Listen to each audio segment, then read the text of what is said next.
మంచిర్యాల జిల్లా Naspur municipal chairman Eesampalli ప్రభాకర్పై Congress కౌన్సిలర్లు అవిశ్వాస తీర్మానం నోటీస్ ఇచ్చారు. సభలో మెజారిటీ సభ్యులు 18 మంది కాంగ్రెస్ కౌన్సిలర్లు జిల్లా కలెక్టర్ బాదావత్ సంతోష్కు వినతి పత్రం అందజేశారు. అనంతరం వారు మాట్లాడుతూ అసెంబ్లీ ఎన్నికల్లో తెలంగాణ ప్రజల విజ్ఞతతో తీర్పు ఇచ్చారని పేర్కొన్నారు.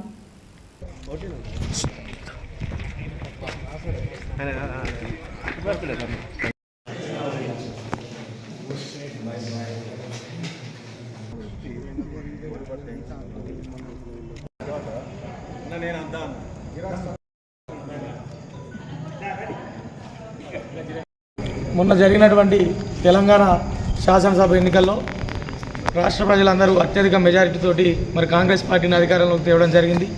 అదేవిధంగా మా మంచిర్యాల నియోజకవర్గంలో కూడా రాష్ట్రంలో ఎక్కడ కనివిని ఎరగని విధంగా మా యొక్క ప్రేమ్ సాగర్ రావు గారిని ఎమ్మెల్యేగా గెలుపొందించినందుకు ముందుగా మా మంచిర్యాల నియోజకవర్గ ప్రజలందరికీ కూడా నా యొక్క ధన్యవాదాలు తెలుపుకుంటూ మరి ఏదైతే ఈరోజు మా నస్పూర్ మున్సిపాలిటీకి సంబంధించినటువంటి చైర్మన్ మీద మా కౌన్సిలర్లు మన తోటి కౌన్సిలర్లు అందరం కూడా టీఆర్ఎస్లో ఉన్నటువంటి వాళ్ళు కాంగ్రెస్ పార్టీలో జాయిన్ అయ్యి ఈరోజు నస్పూర్ మున్సిపాలిటీ చైర్మన్ గారి మీద ఈరోజు అవిశ్వాస తీర్మానం ప్రకటించడం జరిగింది.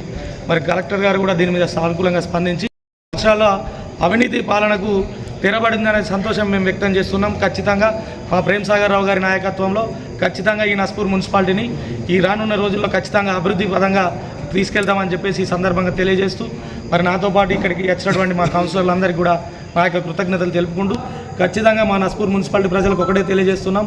ఖచ్చితంగా రానున్న రోజుల్లో మా ప్రేమ్ సాగర్ రావు గారి నాయకత్వంలో ఖచ్చితంగా ఈ ప్రాంతాన్ని అభివృద్ధి చేసే విధంగా మేము మీ ముందు ఉంటామని చెప్పేసి కోరుకుంటూ నాకు ఈ అవకాశం ఇచ్చినటువంటి మా కౌన్సిలర్